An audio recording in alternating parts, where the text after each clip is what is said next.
Fala, gurizada, vamos ver aqui hoje sobre o ICMS, mais, particularmente sobre a não cumulatividade do ICMS, fazer um cálculo de passo a passo para conseguir deixar isso aqui claro, porque, vai cair na prova por óbvio, né? Se fosse fácil não ia cair.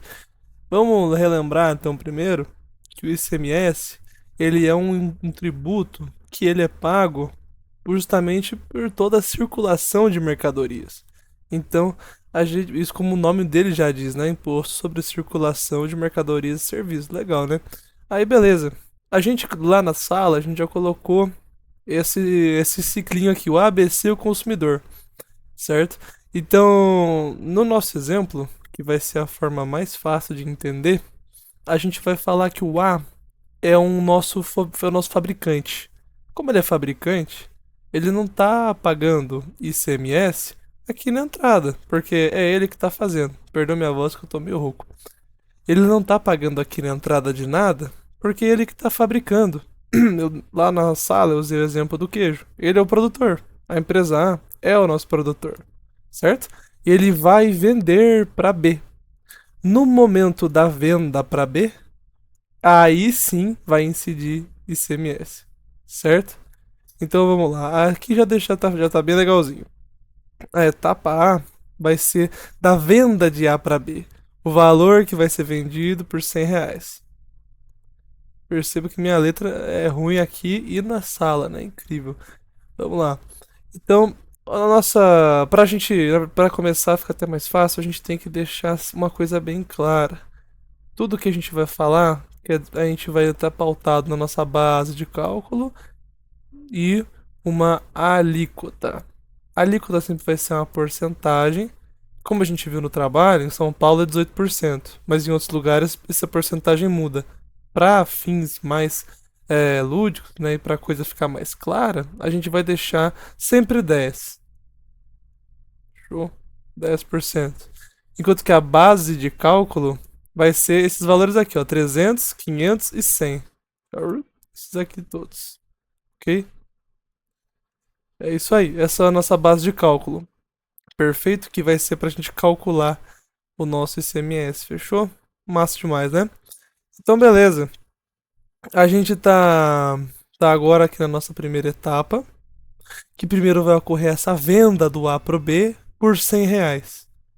Então, opa, descobrimos nossa base de cálculo. E ok, nós tivemos o nosso fato gerador, que é a circulação de mercadorias, né? E a gente já sabe que a nossa alíquota é 10%. Legal? Então, como a nossa base de cálculo é 100 e a nossa alíquota é de 10%, a gente sabe que o valor a ser dado para o fisco é 10, certo? Então, olha aqui que legal. Compra anterior. Não tem, porque ele fabricou, entendeu? Então, o ICMS a recolher é só do 100, entendeu? Do 100 que ele vendeu, da saída, não da entrada. A entrada não teve, teve só saída de mercadoria, certo? Então, o Estado recolhe 10. Tudo bem? Legal. Agora, o B, que acabou de comprar do A. E o B vai vender para o C por 300. Olha só, temos nossa base de cálculo de novo. 300. E o SMS continua sendo 10%. Né? Deixa eu deixar aqui 10%. Oh, coisa linda. 10%. Porque essa é a nossa alíquota. A alíquota não vai mudar. Porque tá sendo tudo aqui no mesmo lugar, tá tudo certo.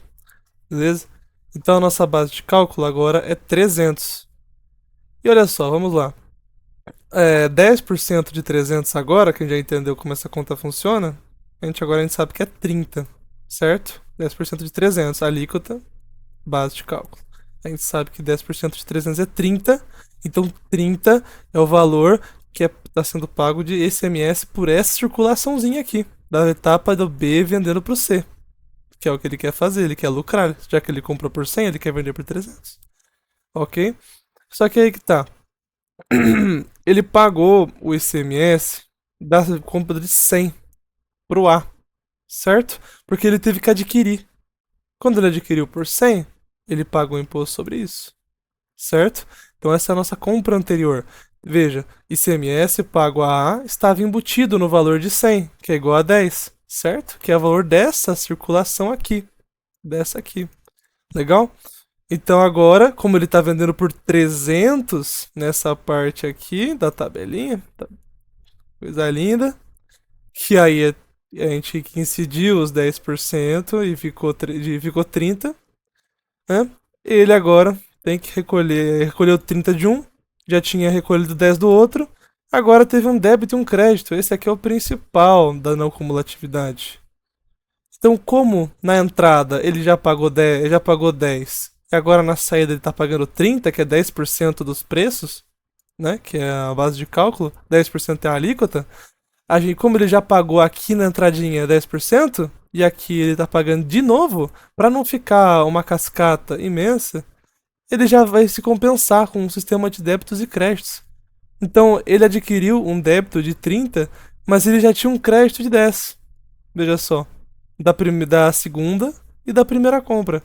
Então esses valores, para não ficar um valor absurdo no fim da cadeia e o consumidor não ter que pagar tanto, mais do que já paga, esses valores vão se subtrair, entendeu? Então eles vão ir para 20. Então ele vai recolher 20 para o Estado, certo? Certinho, legal? Maneiro. Agora, a empresa C, ela vai vender aqui opa, agora a empresa C, ela vai vender para o consumidor esse serviço, esse produto que seja. Então, olha só, a venda que vai ser por R$ 500. Ele quis vender por 500 porque ele quer fazer o lucrinho dele, né? É empresário, quer fazer o lucrinho dele. Quinhentão. Então, ele para ter os 200 de lucro dele, ser feliz ali.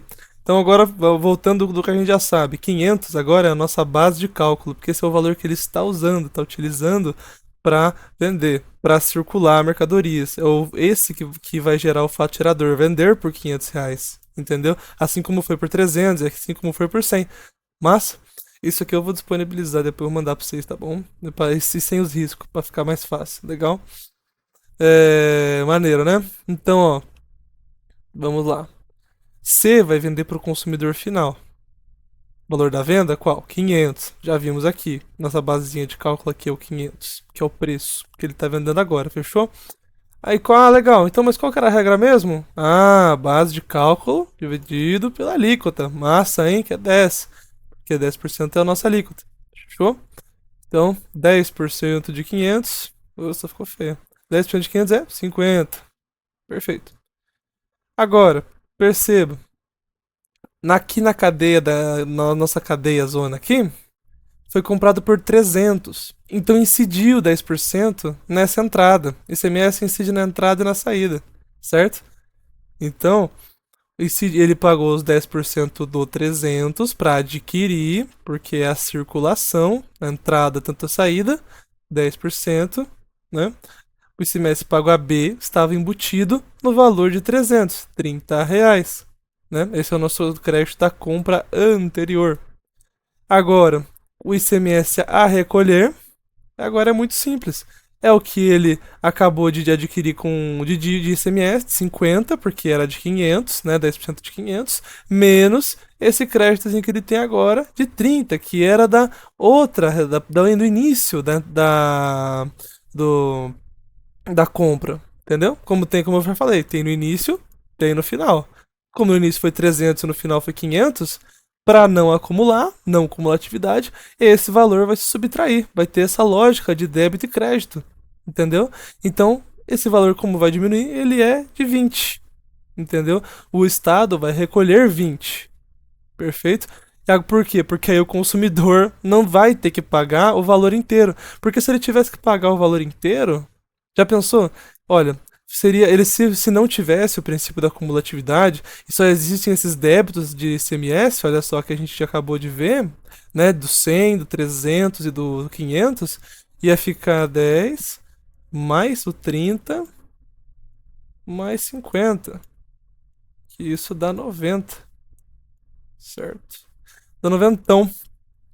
Mas isso não foi o caso, né? O valor vai ser de 20. Fica bem melhor, não fica? Com certeza. Então, qual aqui é o nosso resumo? O ICMS recolhido da primeira etapa era 10, da segunda era 20 e da C também 20. por causa da não cumulatividade. Qual que é a nossa explicação? 10% de 100 da primeira venda, 30 da venda menos 10 do créditozinho que ele tinha, 50 menos 30 do crédito. Entendeu? Essa cada um explica o que tá aqui à sua esquerda. Aqui. Tá aqui à sua esquerda. Legal? Então o total que o Estado arrecadou foi 20 mais 20 mais 10. Ao invés de ser 10 mais 30 mais 50.